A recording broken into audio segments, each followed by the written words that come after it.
අපි ඉන්න කාලය ගැන මම හිතන්නේ ලක්මාල් ටිකක් කතා කරා. මීට මාස 5කට 6කට කලින් මම හිතන්නේ එතන අපි මෙසේජ් එකක් කරා. මම කිව්වා පෙට්‍රල් මිල නැත්නම් තෙල් මිල 3 ගුණකින් වැඩි වෙනවා. තාම 2 ගුණකින් විතර වැඩි වෙනවා.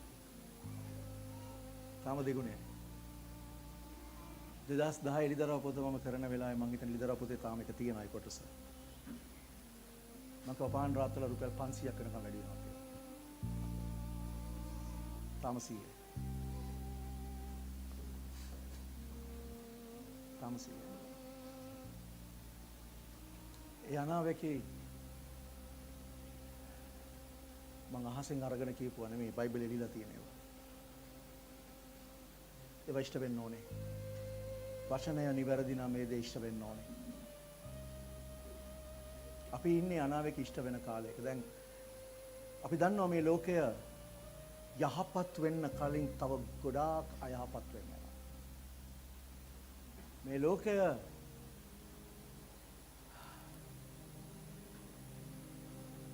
නිදහස් වෙන්න කලින් තව ගොඩාක් වහල්කමකට යන්න තියෙනවා. මේ ලෝකයේ තියෙන පීඩනය නැත්නම් පීඩාව තව ගොඩාක් වැඩි වෙන්න තියෙනවා. ඒවා තමයි අපිට බයිබලයේ කියලා තියෙන්නේ. ඒවා අපිට අනතුරු අඟවලා තියෙනවා. ඒවා මේ මිනිස්සුන්ව බය කරන්න කියපුවා නෙමෙයි, ඒක තමයි ඇත්ත ස්වභාවය. දෙවියන් වහන්සේ අපිට කියලා තියෙන එකයි ස්වභාවය. මේ ලෝකේ ස්වභාවය වෙන්න යන්නේ ඒක. ඒවා ලියලා තියෙන්නේ කාලවල අවසානයේට ඇවිල්ලා තියෙන අපිව සූදානම් කරවන පිණිස. ඒ කාලයට අපි නැත්තම් මහා අමුතු දෙයක් සිදු වෙනවා වගේ හිතාගෙන අපි උත්තර හොයන්න එහෙම දුවනකොට දුවන්න නෙමෙයි. එහෙම නොදුවන පිණිස, එහෙම නොවන පිණිස. මොකද මේකේ උත්තර තියෙනවා. මේකේ උත්තරය තියෙනවා. උත්තර හොයන්න එපා.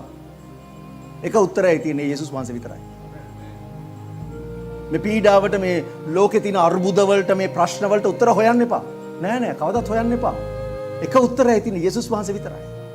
යේසුස් වහන්සේ මේ පීඩා කාලය ගැන කිව්වා, මේ ප්‍රශ්න ගැන කිව්වා, සාගත ගැන කිව්වා, වසංගත ගැන කිව්වා. මේ වගේ පීඩාවන් එනවා, මේ වගේ ප්‍රශ්න ඇති වෙනවා, ආත්මාර්ථකාමීත්වය වැඩි වෙනවා, දුෂ්ටකම වැඩි වෙනවා, ප්‍රේමය හීන වෙනවා, නීතියක් නැති වෙනවා, චාරයක් නැති වෙනවා, සත්තු වගේ මිනිස්සු හැසිරෙනවා. ඒ ඔක්කොම කියලා තියෙනවා. ඒ නිසා උත්තර හොයන්න එපා. උත්තර තියෙනවා මේකේ. උත්තර තියෙනවා මේකේ. ප්‍රශ්නේ තියෙන්නේ අපි කොච්චර මේක කියෙව්වත්, අපි කොච්චර මේක ඇහුවත්, වචනය හැම සුමානෙම ඇවිල්ලා ඇහුවත්, හැමදාම ඇහුවත්, අපි ඒක අපිට අදාළ කරගන්නව දන්නේ. ඒකයි ප්‍රශ්නේ. එතනයි ප්‍රශ්නේ තියෙන්නේ.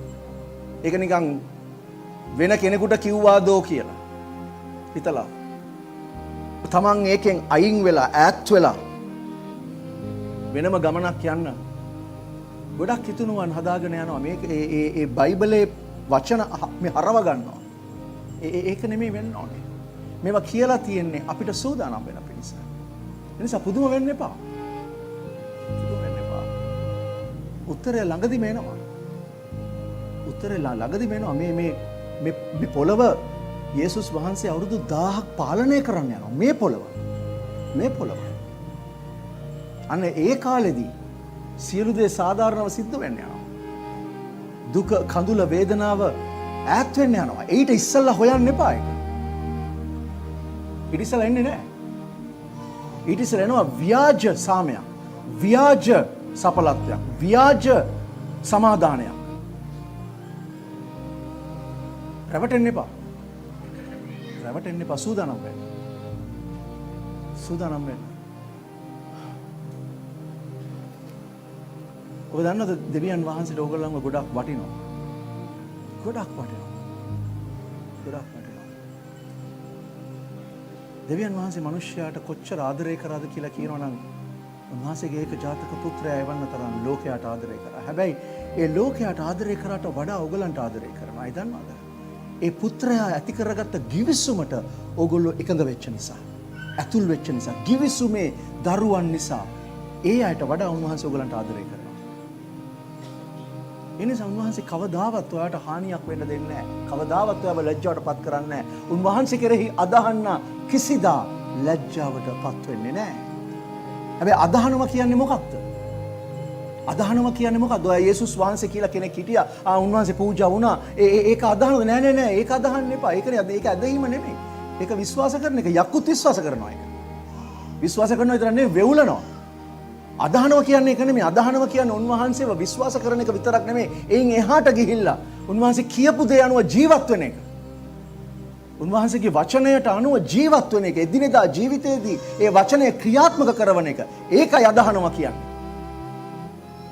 ඒකයි අදහනවා කියන්නේ. ඒතර උන්වහන්සේ කෙරෙහි අදහන්නා කියන්නේ ඒ උන්වහන්සේ කියපු දේ ක්‍රියාත්මක කිරීමයි. ක්‍රියාත්මක කිරීමයි. ඒක කරනවද? ඒක කරනවද? එහෙම කරනවා නම් කවදාවත් ඔයා ලැජ්ජාවටපත් වෙන්නේ නැහැ. කවදාවත් නැහැ. කවදාවත් ලැජ්ජාවටපත් වෙන්නේ නැහැ.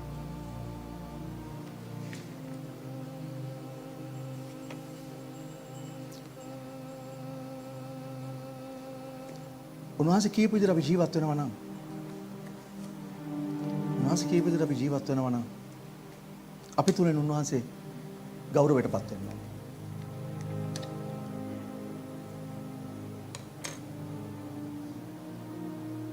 වර්තමානයේ ලෝකෙ සිදුවෙන දේ මම දන්නේ ඔයගොල්ලෝ කී දෙනෙක් බ්‍රහස්පතින්දා මම කරපු කතා බහ බැලුවද කියලා. බැලුවා නම් ඔයගොල්ලෝ දන්නවා ඒකේ මම කතා කරා මේ අවසාන කාලේ මේ සිදුවෙන යුද්ධය කොහොමද ව්‍යාප්ත වෙන්න යන්නේ කියලා. ඊයේ සිරියානු හමුදාවත් එකතු වෙලා රුසියාවත් එක්ක යුක්‍රේනට ගහන. දෙනස් මට පෙන්නපු දේ තමයි අවුරුදු 15ක් තිස්සේ මම උගන්වනවා මේ එසිකෙල් 30ට ගැන මම කතා කරනවා අවුරුදු 15ක් තිස්සේ. හැබැයි උන්වහන්සේ මට එක දෙයක් පෙන්නවා. දෙවියන් වහන්සේ ගොග්ව මාගොග් දේශයෙන් එළියට අරගන්නවා. හැබැයි යා යන්නේ වෙන දිහාවකට. යන්නේ වෙන දිහාවකට, වෙන රටකට. දෙවියන් වහන්සේ හක්කට කොක්කක් දාලා ඊශ්‍රායල පැත්තට ඇදලා ගන්නවා. යන්නේ වෙන කොහටවත්. ඇදලා ගන්නවා මෙහාට. ඒකයි සිදු වෙන්නේ. මම එකට නම දැම්මේ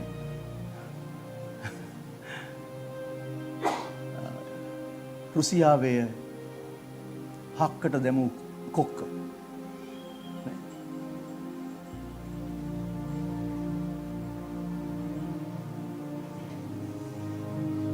දෙවියන් වහන්සේ දේ කරන්නේ ඒ හක්කට කොක්කක් දාලා ඇදගෙන එන හේතු, ඇදගෙන එන කාරණා එසිකෙල් 39 7 වෙනි පදයේ තියෙනවා. අයි පොඩ්ඩක් හිතන්න. එසිකෙල් 39 7.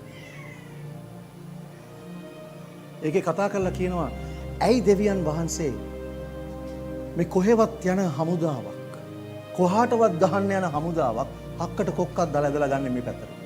මෙන්න හේතුව. මාගේ ශුද්ධ වූ නාමය. මේක හරි වැදගත්. ශුද්ධ වූ නාමය. දෙවියන් වහන්සේ කතා කරලා කියන්නේ මාගේ නාමය කියලා. නෑ උන්වහන්සේ අර විශේෂණ පදේ එතනට දානවා. මාගේ ශුද්ධ වූ නාමය. මතක තියාගන්න එක. දෙවියන් වහන්සේගේ නාමය ශුද්ධයි. උන්වහන්සේ ශුද්ධයි. උන්වහන්සේ ඒක හයිලයිට් කරනවා එතන. නිකන් නාමය නෙමෙයි. දෙවියන් වහන්සේගේ නාමය නෙමෙයි. නෑ. ශුද්ධ නාමය. මොකද උන්වහන්සේගේ නාමය ශුද්ධ නම් ශුද්ධකමට ගෞරවය තියෙන්න ඕනේ. ශුද්ධකම තුල මහිමය තියෙන්න ඕනේ. ඒ නාමයට ගෞරවය ලැබිය යුතුයි. උන්වහන්සේගේ නාමය ශුද්ධ නිසා උන්වහන්සේගේ නාමයට ගෞරවය තියෙන්න ඕනේ. honor. එනිසා උන්වහන්සේ කතා කරලා කියනවා මාගේ ශුද්ධ වූ නාමය තවත් කෙලසන්ටයි. උන්වහන්සේගේ නාමය ශුද්ධයි. උන්වහන්සේ ශුද්ධයි. හැබැයි උන්වහන්සේගේ නාමයට ගෞරවය එනවා වෙනුවට උන්වහන්සේගේ සෙනග තුලින් උන්වහන්සේ මුළු ලෝකෙම තෝරගත්ත වස්තුව හැටියට තෝරගත්ත සෙනග තුලින් මම එහෙම කියනවා. You are a treasure to me above all people. සියලු සෙනගට වඩා නුඹලා මට වස්තුවක් කියලා යුදෙව්වන්ට කිව්වා. ඒ වස්තුව කියපු සෙනග තුලින් උන්වහන්සේට එන්න ඕනේ ගෞරවය, උන්වහන්සේගේ ශුද්ධ වූ නාමයට ගෞරවය එනවා වෙනුවට අද මේ කාලේ යුදෙව්වන් තුලින් වැඩි හරියක් යුදෙව්වන් තුලින් දෙවියන් වහන්සේගේ නාමයට එන්නේ අගෞරවය, අපහාසය. වෙනදින් කියනවා යුදෙව්වන් වැඩි හරියක් අද දෙවියන් වහන්සේගේ නාමය කෙලසනවා. කොහොමද කියලා ඔබට පොඩක් බලන්න. මේන් ලයින් නිවුස් නෙමෙයි.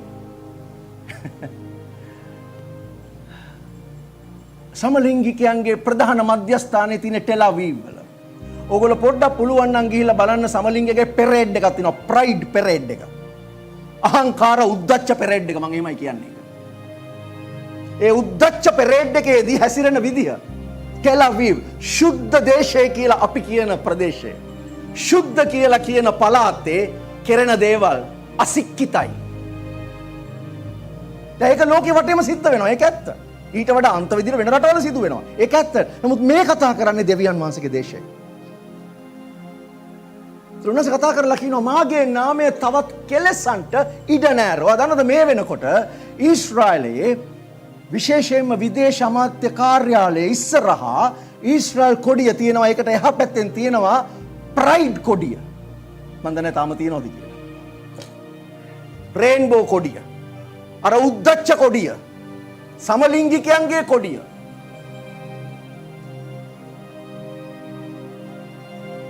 ඒක දෙවියන් වහන්සේට අපහාසයක් නෙමෙයිද?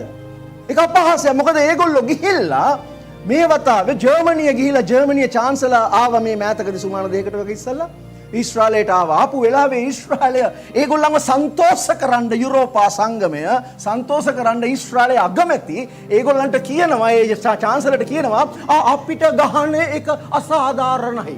අපි හරි හොඳ මිනිස්සු. අපි සමලිංගිකයන්ට සමතන දීලා තියෙනවා.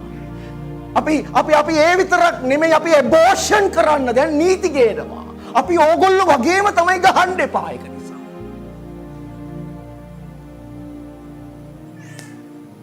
දැනස කියනවා මාගේ ශුද්ධ නාමයේ කෙලසන්ට මං තව ඉඩ දෙන්නේ නැහැ. ඇති. That's it. Enough. අපි දන්නවා මේ යුදෙව්වන් එදා දෙවියන් වහන්සේගේ නාමයේ කෙලසනකොට වෙන වෙන දෙවිවරුන් ඉස්සරහට ගිහිල්ලා අසික්කිත විදිහට හැසිරෙනකොට දෙවියන්ස මොකද කරේ කියලා.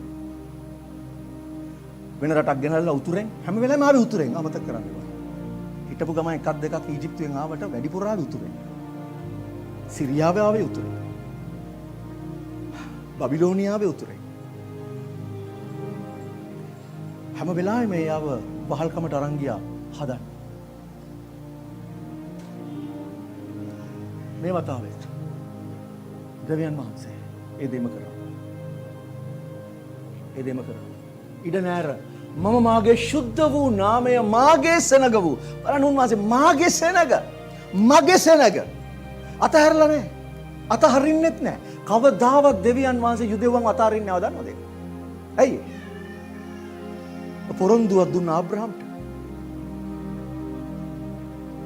මොන දේ කළත් සෙනග අතහරින්නේ නෑ. ආබ්‍රහම්ට පොරොන්දුවක් මාගේ සෙනග වූ ඊශ්‍රායල් වරුන් අතරෙහි දන්වන්නේ නෙමෙයි. ඒගොල්ලන්ට දන්වන්න සිද්ධ වෙලා තියෙනවා. ඇයි ඒගොල්ලෝ දන්නේ නැහැ දෙවියන් වහන්සේ ගැන. විශ්වාස කරන්නේත් නැහැ දෙවියන් වහන්සේ ගැන.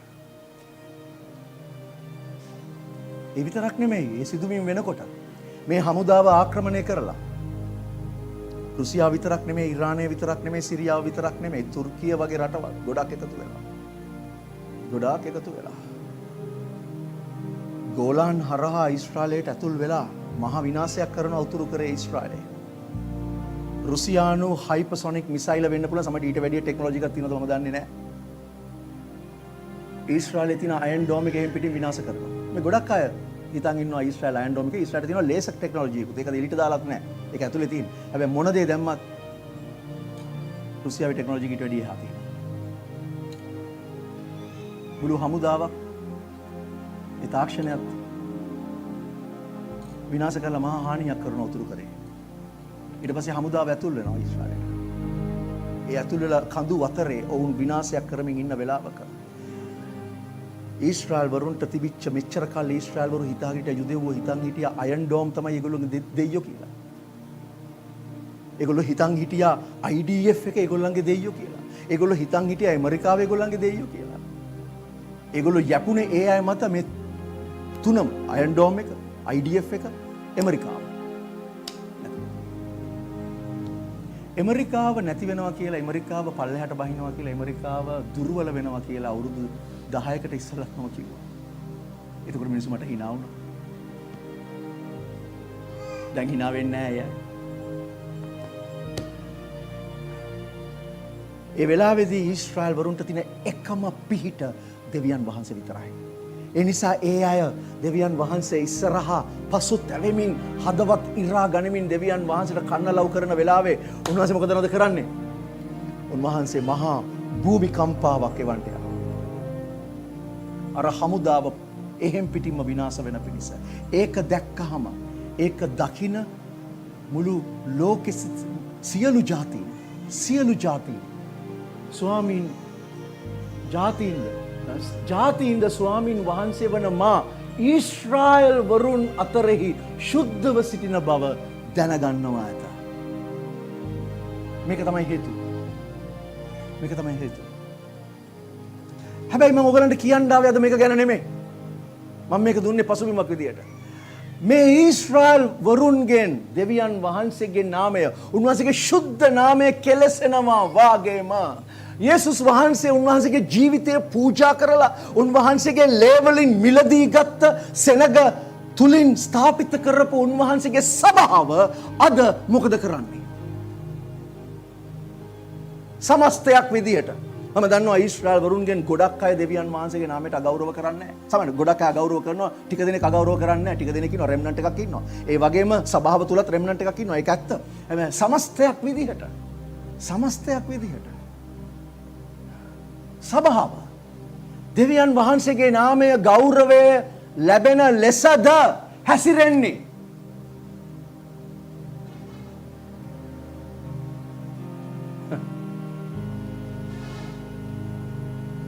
ඔයාගේ ජීවිතයෙන් දෙවියන් වහන්සේගේ නාමයට ගෞරවය ලැබෙනවද? ඔයාගේ හැසිරීමෙන් දෙවියන් වහන්සේගේ නාමයට ගෞරවය ලැබෙනවද? ඔයාගේ අසල් වාසීන්ට මොනවද ගෙදර ඇහෙන්නේ කතා කරනවා? පාරේ යනකොට ඔයා කොහොමද හැසිරෙන්නේ? ඔයා රස්සාව කරන තැන, ජොබ් එක කරන තැන, ඒ ඔයත් එක්ක වැඩ කරන ඔයාගේ කොලීග්ස්ලා කොහොමද ඔයාව දකින්නේ? ඔයා ව්‍යාපාරය තුල හැසිරෙනකොට ඔයාගේ ව්‍යාපාරය කරන ගනුදෙනුකරුවන්, ඔයාගේ හවුල්කාරයන්, අනිකුත් ව්‍යාපාරවල අය ඔයාව කොහොමද දකින්නේ? ඒ තුලින් දෙවියන් වහන්සේගේ නාමය ගෞරවයට පත් වෙනවද? උත්තර දෙන්න එපා. ඔයා අහන්න, අර ලක්මාල් කිව්වගේ අහන්න. ඔයා අහන්න. පිලිපි 1:11. මෙන්න මේකයි දෙවියන් වහන්සේ අපෙන් ඉල්ලන්නේ.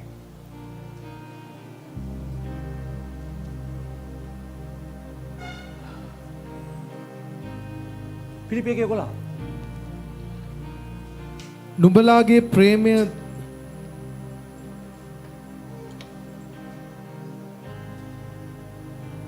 අනිත් පැත්ත මාරු වෙලා. මං කියන්න 9 ඉඳලා කියව. යේසුස් ක්‍රිස්තුස් වහන්සේ කරන කොටගෙන දෙවියන් වහන්සේට ගෞරවය හා ප්‍රශංසාව සඳහා නුඹලා ධර්මිෂ්ඨකමේ ඵලවලින් පූර්ණව. ඕකයි මට කියවන්න ඕන. ඕක ඉංග්‍රීසියේ තියෙන 11 වෙනි පදේ. හරි කවන්නේ. යේසුස් ක්‍රිස්තුස් වහන්සේ කරන කොටගෙන මේක හොඳට අහගන්න. දෙවියන් වහන්සේට ගෞරවය හා ප්‍රශංසාව සඳහා. දැන් දෙවියන් වහන්සේට ගෞරවය හා ප්‍රශංසාව ලැබෙන පිණිස මොකද කරන්න කියන්නේ? නුඹලා ධර්මිෂ්ඨකමේ ඵල. නුඹලා ධර්මිෂ්ඨකමේ ඵල වලින් පූර්ණව සිටින පිණිස යාඥා කරමු කියලා තමයි කියන්නේ. ඔක කියන්නේ ඒකයි.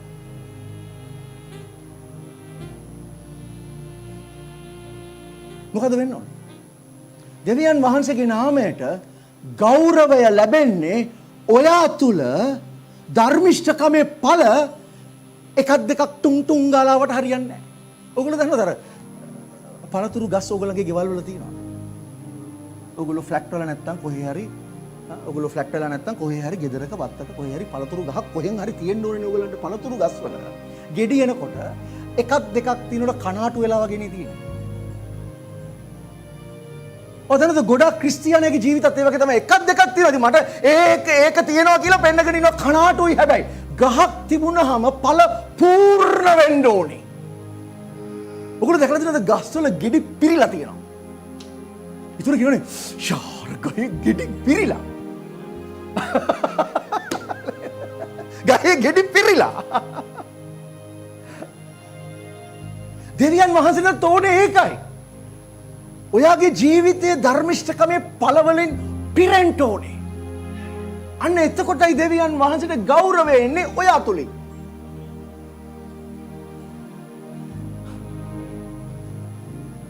ඒතර ඔයා අහන්න ඕන දේ මොකක්ද දන්නවද? ඔයාගේ ජීවිතය තුල ධර්මිෂ්ඨකමේ ඵල පූර්ණ වෙලාද? අන්න ඒකයි ප්‍රශ්නේ. ඔයා ඔයාගෙන් අහන්න ඕන ප්‍රශ්නේ ඒකයි. ඔයා ඔයාට අවංක වෙලා අහන්න ඕන ප්‍රශ්නේ ඒකයි. ඔයාට අවංක වෙන්න. අවංක වෙලා අහන්න. මගේ ජීවිතේ මගේ හැසිරීම තුල ඔයා දන්නවද? ගොඩක් ක්‍රිස්තියානියාගේ ජීවිතවල මම දොස් කියනවා නෙමෙයි වරදොල තේරුම් ගන්න එපා මේක යක්ෂයාගේ ක්‍රියාවක්. ඔය දන්නවද යක්ෂයා පොඩ්ඩක්වත් ආස නැහැ ඔයාගේ ජීවිතය තුල ධර්මිෂ්ඨකමේ ඵල එනවා දකින්න. පොඩ්ඩක්වත් ආස නැහැ. පොඩ්ඩක්වත් ආස නැහැ. චර්ච් එනවට ඌට එච්චර ප්‍රශ්නයක් නැහැ. ඌට එච්චර ප්‍රශ්නයක් නැහැ. බයිබලයේ ඔයා කියවන එකත් එච්චර ප්‍රශ්නයක් නැහැ.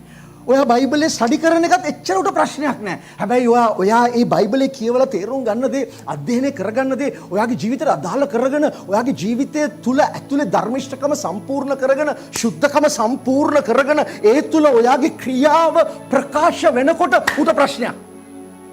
ඇයිදනද ඒක තමයි සිහින් සිනිඳු සලු වෙන්නේ. එළිදරව් පොතේ කතා කරනවා. සිහින් සිනිඳු වස්ත්‍රෙන් සැරසෙන්න ඔවුන්ට ඇයට අවසර දුන්නේ. ඇය කිව්වේ කවුද? මනාලිය. සිහින් සිනිඳු වස්ත්‍ර නම් මොනවාද? ශුද්ධවන්තයන්ගේ ධර්මිෂ්ඨ කම නෙමෙයි. ධර්මිෂ්ඨ ක්‍රියා. එනිසා ක්‍රියාව සිද්ධ වෙනවට යක්ෂයා පොඩ්ඩක්වත් කැමති නැහැ. ඒ නිසා මොකද නේද කරන්නේ? ඔයාගේ තුල ඒක හැදිලා ක්‍රියාත්මක වෙන්න යනකොට ඔයාව අවුල් කරනවා. ඔයාව අවුල් වෙන දේවල් ඔයාගේ ජීවිතේ සිද්ධ කරනවා. ඒක තමයි අපිට කිව්වේ පරිස්සම් වෙන්න, අවධානයෙන් සිටින්න, අවදියෙන් සිටින්න කියලා කිව්වේ ඒකයි. හැබැයි අපි අය ගොඩක් වෙලාවට මොකද නේද කරන්නේ? ධර්මිෂ්ඨ කමේ ඵල නෙමෙයි එන්නේ. අපි උදේ එනකොට කතා කර ආවා. එතන නෑ එහෙම. ඊයා. කතා කරගෙන ආවා. ගොඩක් ක්‍රිස්තියානි අයගේ ජීවිතවල වෙන අය ක්‍රිස්තියානි අය ගැන කියන දේවල්. මේ අද උදේ අපිට වෙන තැනකින් දැනග කතා වියාව. ඒ අයගේ ගෙදර ඇතුලේ වලි.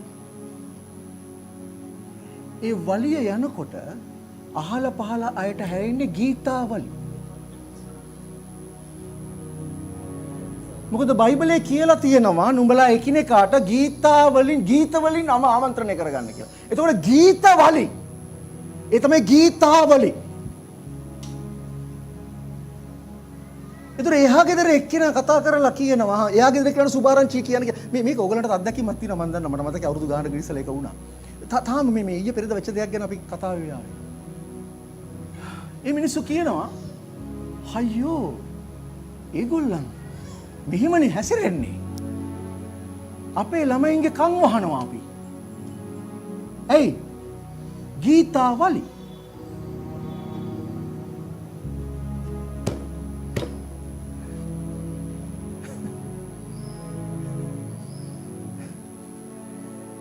බලන්න ඔයාගේ හැසිරීම තුල ඔයා දෙවියන් වහන්සේට ගෞරවද දෙන්නේ.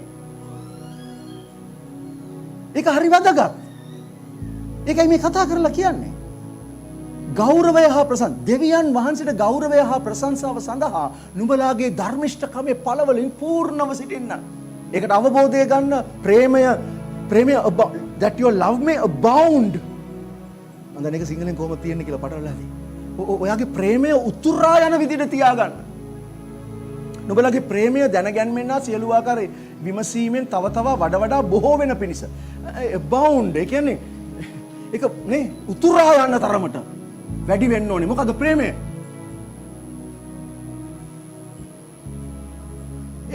ඒක වෙන්න ඕනේ ඉස්සල්ලාම ගෙදර අපිට කිව්වා නුඹලා මගේ සාක්ෂිකාරයෝ වෙනවා කියලා කිව්වා.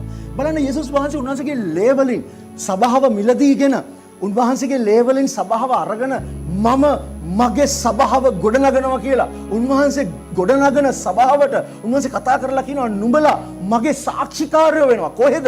ජෙරුසලමේ, යුදයේ, සමාරියේ, ලෝකාන්තිමේ.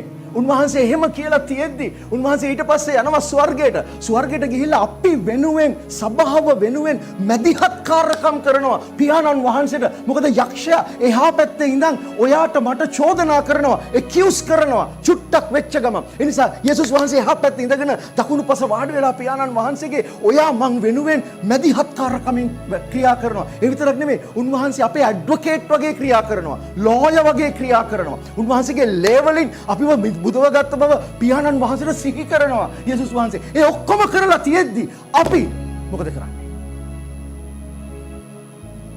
ඔයා මොකද කරන්නේ?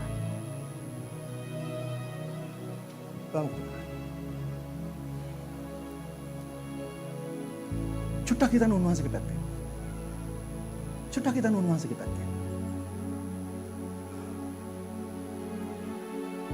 නුඹලා රාජකීය පූජක වංශයක්. ශුද්ධ වූ සෙනගක්. තෝරාගත් වංශයක්. ඒ දෙවියන් වහන්සේගේ පැත්තෙන් ඔයාව දකින්න හැටි. හැබැයි අපි හැසිරෙන විදිහට ඒ දේ උන්වහන්සේට පේනවද ඔයාගෙන්? අන්න අය ඉදිරියේ දෙවියන් වහන්සේගේ නාමය ඔයා තුලින් ගෞරවයට පත් වෙනවද? නැත්නම් අර ඊශ්‍රායල් සෙනගගේ වගේ කෙලසෙනවද? ඔයා බලන්න.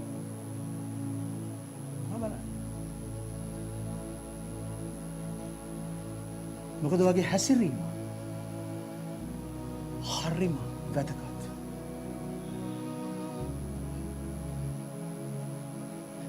ඔයාගේ එදිනෙදා ජීවිතේ ඔයාගේ ජීවන රටාව හරිම වැදගත්. මේ සභාවට ඇවිල්ලා මේ වෙලාවේ පැය දෙක ඉන්න එක නෙමෙයි. ඒක ඕන කෙනෙකුට කරන්න පුළුවන් එකක්. දිනපතා ඔයාගේ හැසිරීම තුළින්. ඔව් දන්න. 1 කොරින්ති 10:31 පොඩ්ඩක් කියවන්න.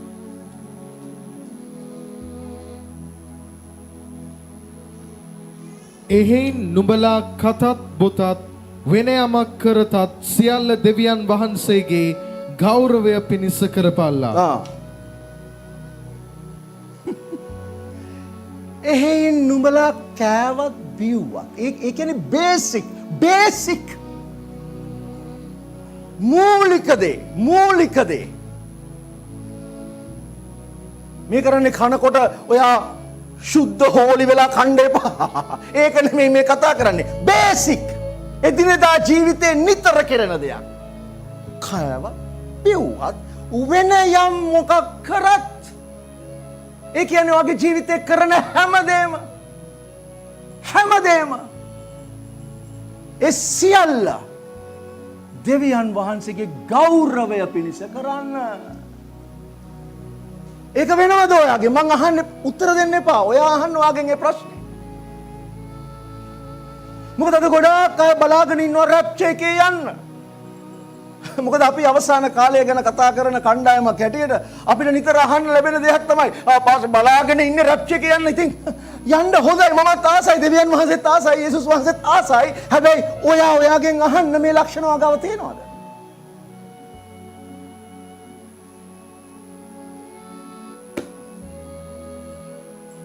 ඔදන්නද අපේ තියෙන ධර්මිෂ්ඨකම අපේ නෙමෙයි කියලා. ඒක දන්නව නේද? ඒක යේසුස් වහන්සේගේ.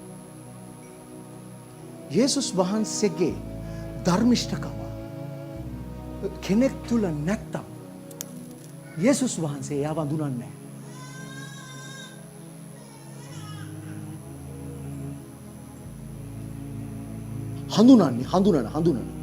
හඳුනන කියලා අදහස් කරන්නේ අර හලෝ දන්නවා එහෙම එකක් නෙමෙයි යා. හඳුනන්න. වෙන විදිහකින් කියනවා යේසුස් වහන්සේ කෙනෙක්ව හඳුනාගන්නේ උන්වහන්සේගේ ධර්මිෂ්ඨකම කෙනෙක් තුල වර්ධනය වෙලා පළ දරනවා. අන්න එතකොට යේසුස් වහන්සේ ඒ කෙනාව හඳුනනවා. මොකද ඒ කෙනා කතත් බොතත් මොන යමක් කළත් දෙවියන් වහන්සේගේ ගෞරවය පිණිස කරනවා. අන්න එතකොට කිසි කෙනෙකුට බෑ නිදහසට කාරණයක් දෙන්න. මොකක් ගැනද දන්නවද? කිසිම අන්‍ය භක්තිකයෙකුට බෑ දෙවියන් වහන්සේ ඉස්සරහට ගිහලා කියන්න අනේ අපි පිළිගත්තේ නැහැ ඔයාගේ පණිවිඩය මොකද දීපු කෙනාගේ ජීවිතය අවුල්. අපි කතා කර ආවේ ඒකයි. කට්ටියකට සුභාරංචිය දෙන්න යනවා ඒ කට්ටිය පිළිගන්නෙම නැහැ. ඒගොල්ලන්ට කවදාවත් ආපහු සුභාරංචිය දෙන්නත් බෑ. ඇයි දන්නවද? ක්‍රිස්තියානියාගේ හැසිරීම නිසා. ඒ නිසා ඒගොල්ලන්ට දෙවියන් වහන්සේ ළඟට එන්න බාධාවක් වෙලා ඒක. ඒක බාධාවක්. මේක ඊළඟ පදේ කියනවා.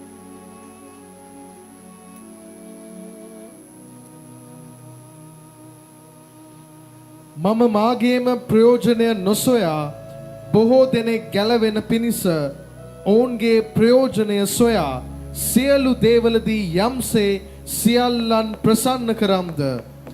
අනිත් පදෙත් කියවන්නකො. එසේම නුඹලාත් යුදෙව්වරුන්ටවත් ග්‍රීක්වරුන්ටවත් දෙවියන් වහන්සේගේ සභාවටවත් බාධා හේතු නොවී සිටපල්ලා. බාධාවක් වෙන්න එපා. බාධාවකට හේතුවක් වෙන්න එපා ඔයා. ග්‍රීකයෙකුටවත් යුදෙව්වෙකුටවත් දෙවියන් වහන්සේගේ ගැලවීම ලබා ගන්න ඔයා බාධාවට හේතුවක් වෙන්න එපා. Give no offense. ඒක වෙන්නේ ඔගේ හැසිරීම. මොකද මේ මිනිස්යන්ගේ හැසිරීම නිසා අපි මේ කට්ටියට සුභාරංචි කියලා කියන වෙච්ච වැඩක් මේ කිව්වේ. අපි කතා වුණේ ඒකයි. පිළිගන්න බෑ. ඇයි? ඉවරයි. මොකද ඒගොල්ලන්ට බාධාවක් වෙලා තියෙන්නේ අර හැසිරීම. කවදාවත් සුභාරංචි පිළිගන්නේ නැහැ. අපි යාඥා කරන අන්තිම මොහොතේ හෝ අන්තිමේදී හෝ මොනවා හරි වෙලා එයා ගැලවීමට එයි කියලා. නැත්තම් මොකද වෙන්නේ? ඔය දන්නවද? යේසුස් වහන්සේ කුරුසේ මැරෙනකොට සමහර විට ඒ අය ගැන මතක් වෙන්නේ නැහැ. සමහර විට මම දන්නේ නැහැ. සමහර විට එහෙම වෙලා තිබුණා නම් ඔයා ඒකට බාධාවක් වුණා නම් ඒ අය ගැලවීමට එන එකට ඔයාගේ හැසිරීම බාධාවක් වුණා නම් දෙවියන් වහන්සේ ඔයාට මොනා කරයි? අමතක කරන්න එපා දෙවියන් වහන්සේගේ හස්තයට හසු වීම භයානකයි. මක් නිසාද? උන්වහන්සේ දබාලන ගින්නක්. උන්වහන්සේ දෙක සෙල්ලම් කරන්න එපා. උන්වහන්සේ මේ ජෝක් එකකට ගන්න එපා. මොකද සභාවේ අද හැසිරීම නිසා ගොඩක් ඉන්න ඔය සමහර අයගේ හැසිරීම නිසා දෙවියන් වහන්සේවත් ජෝක් එකකට අරගෙන කට්ටිය. මොකද ජෝකර්ලා වෙලාද? ප්‍රසිද්ධ අය.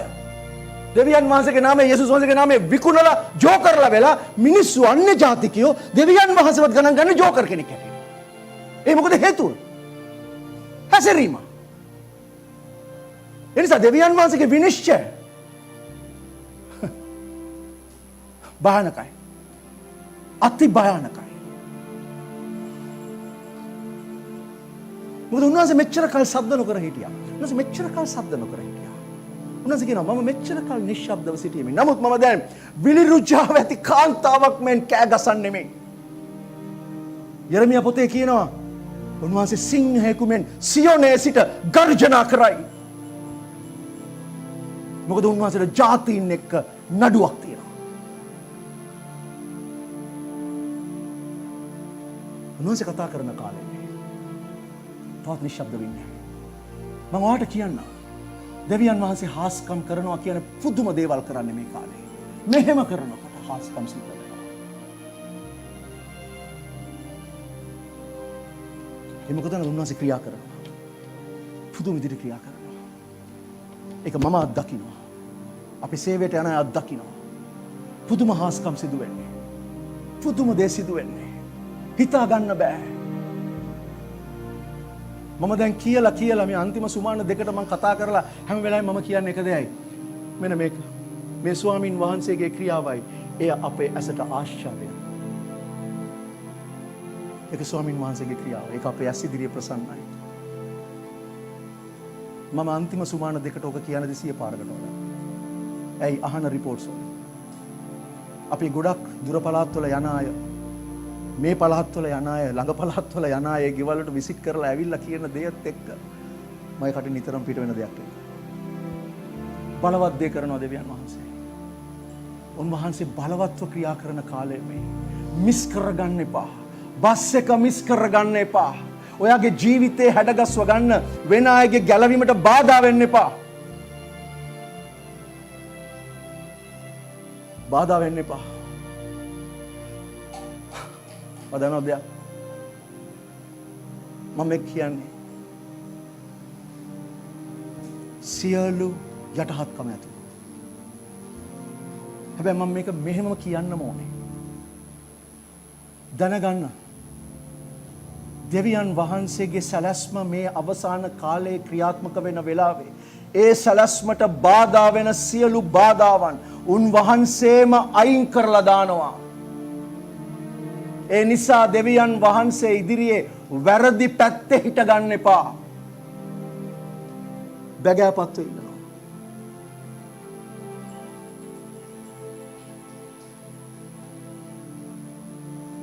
මේ අවසාන අස්වැන්න. මේක අන්තිම ලැප් එක. මේක අන්තිම දිවීම. ඊට පස්සේ රැප්චර් එක.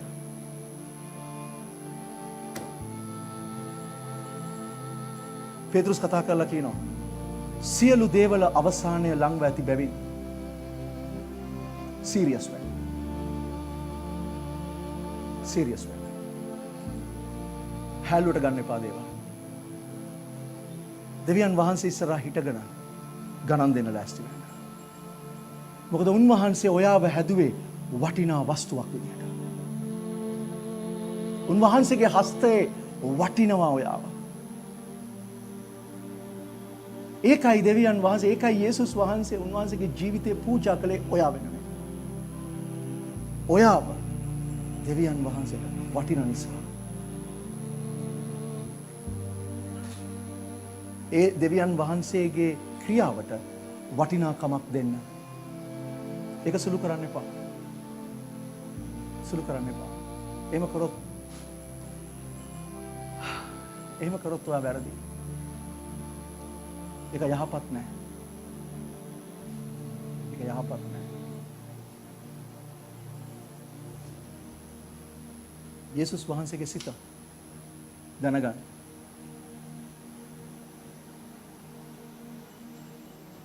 ඉතුරු පද දෙක කියමු. සමාන.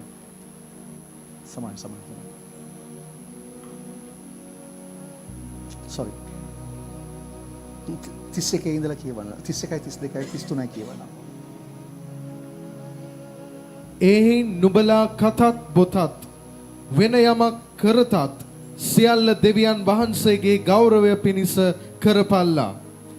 මම මාගේම ප්‍රයෝජනය නොසොයා බොහෝ දෙනෙක් ගැලවෙන පිණිස ඔවුන්ගේ ප්‍රයෝජනය සොයා සියලු දේවලදී යම්සේ සියල්ලන් ප්‍රසන්න කරම්ද. චුට්ටක් ඉන්න මට සිංහලයේ ඔක කන පිට හැරලා තියෙන නිසා මට ඔතනයි නවතින්න ඕනේ.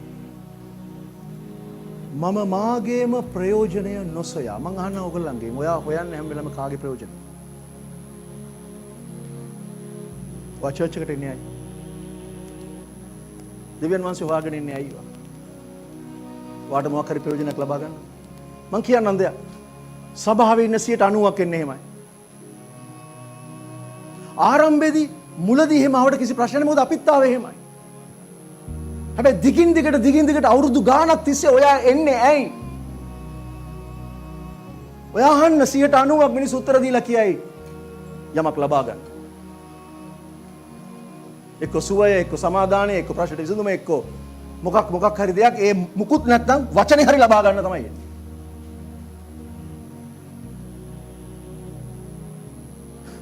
මිනිස්සු එච්චරට ආත්මාර්ථකාමී, ලෝකෙ එච්චරට ආත්මාර්ථකාමී, සභාව ඇතුලේ ඊට වඩා ආත්මාර්ථකාමී. පාළුතුමා කතා කළා කියන මම මගේ ප්‍රයෝජනය නොසොයා මගේ දේ මම හොයන්නේ නැහැ. බොහෝ දෙනෙක් ගැලවෙන පිණිස ඔවුන්ගේ ප්‍රයෝජනය හොයනවා. මේ මොකද නේද කතාව? පොළවේ ලුණු වෙන එක. පොළවේ ලුණු වෙන. යේසුස් කිව්වා නුඹලා පොළවේ ලුණු. හැබැයි ඒ ලුණු වල ලුණු රසය නැති වෙලා නම් ඒකෙන් කිසි වැඩක් නැහැ. එකම දෙයකටයි ප්‍රයෝජන. විසි කරලා මිනිස්සු පා ගන්න. වදන දෙයකට කියන හේතුව. ලුණු අනිකුත් දේවල් වලට වඩා රසකාරක යන මොනවාටද වඩා විශේෂයි. අය දන්නවද? ලුණු රස වෙන කිසිම දෙයකින් ලබා ගන්න බෑ. අපි ව්‍යංජනයක් හදනකොට රස කීපයක් තියෙනවා. විශේෂයෙන්ම ලුණු රස සහ ඇඹුල් රස. ඇඹුල් රස ගන්න ඕන තරම් දේවල් තියෙනවා, ආදේශයන්. ඕන තරම් දේවල් තියෙනවා. හැබැයි ලුණු රස ගන්න පුළුවන් ලුණු වලින් විතරයි. ඒකට ආදේශයක් නැහැ. ලුණු වලින් එන රස ගන්න පුළුවන් ලුණු වලින් විතරයි. ඒකන් ඔයා ලුණු නම් ඔයාගෙන් එන්න ඕන රසය ගන්න පුළුවන් ඔයාගෙන් විතරයි. ඒකට ආදේශයක් නැහැ.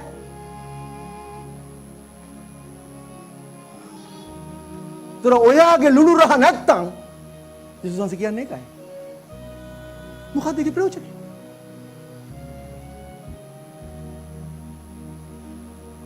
ලුණු ව්‍යංජනයකට දානකොට කවදාවත් ලුණු කැටේ දාලා අපව ගන්න නැහැ නේ. ලුණු කැටේ ගන්නවද? කාන්තා උයනා ඉන්නවා. ලුණු දාලා සිස්ටර් ලුණු දාලා අපව ගන්න නැහැ නේ. නෑ. ඇයි? යත්තු වැඩක් නැහැ නේ. ඒ ලුණු මොකද වෙන්න ඕනේ? දිය වෙන්න.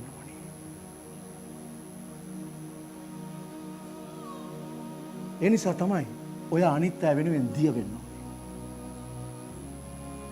ඔයාගේ ප්‍රයෝජන නෙමෙයි හිතන්නේ. අනිත් අයගේ ප්‍රයෝජන. මොකද ඒ අය ගැලවෙන පිණිස.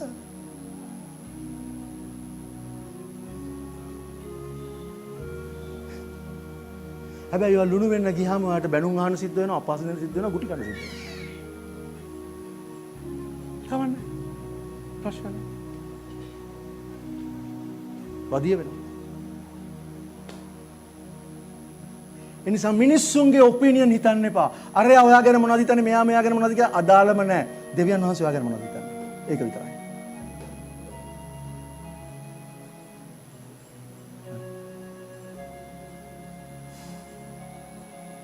එනිසා ඔයා ජීවත් වෙන්න. යේසුස් වහන්සේ ජීවත් වුණා වගේ. ඔයාගේ ප්‍රයෝජනෙට නෙමෙයි. අනිත් අයගේ ප්‍රයෝජනෙට. මම නිතරම කියපු කතාවක් මෙතන උසස් කරගන්න එපා. තමම උසස් කරගන්නට මොකද වෙන්නේ? පහතට හෙලනවා. එනිසා හැම වෙලාවෙම හිතන්න අනිත් කෙනා මට වඩා උසස්. ඔයාට වඩා අනිත් කෙනා උසස්. ඒක හිතලා විතරක් වැඩක් නෑ. ඒ විදිහට ක්‍රියා කරන්න. හැසිරෙන්න. ඒකයි මේ කතා කරන්නේ. ඒකයි ආකල්පය. ඒකයි උන්වහන්සේට ප්‍රසන්න. අන්න එහෙම සෙනගක් උදෙසා යේසුස් වහන්සේ එනවා. ළඟදීම එනවා. අරන් යන්න. අන්න එහෙම ඉන්න සෙනගක් ඉදිරියේදී සිදුවෙන දේවලදී මේ ලෝකයේ අන්ධකාරයෙන් පිරෙන වෙලාවේ, මේ ලෝකේ පීඩනය තව වැඩි වෙන වෙලාවේ, මේ ලෝකයේ අන්ධකාරයෙන් වැහිලා ජනයා ඝන අන්ධකාරයෙන් වැහින වෙලාවේදී අන්න ඒ අය තුල, ඒ අය හරහා දෙවියන් වහන්සේගේ ආලෝකය උදා වෙන්න යනවා. උන්වහන්සේගේ මහිමය ඒ අය තුලින් දකින්න යනවා. අන්න ජාතිය. අන්න ඒ ආලෝකයට ඒ අය ආකර්ෂණය වෙන්න යනවා. එනිසා උන්වහන්සේගේ හදවත හඳුන ගන්න. උන්වහන්සේට ඔයාව වටිනවා. මේ ලෝකේ තියෙන වටිනාම වස්තුව උන්වහන්සේට ඔයා.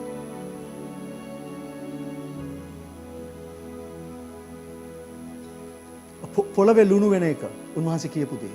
අඳුරේ ඉන්න අයට ආලෝකය වෙන එක උන්වහන්සේ කියපු දේ.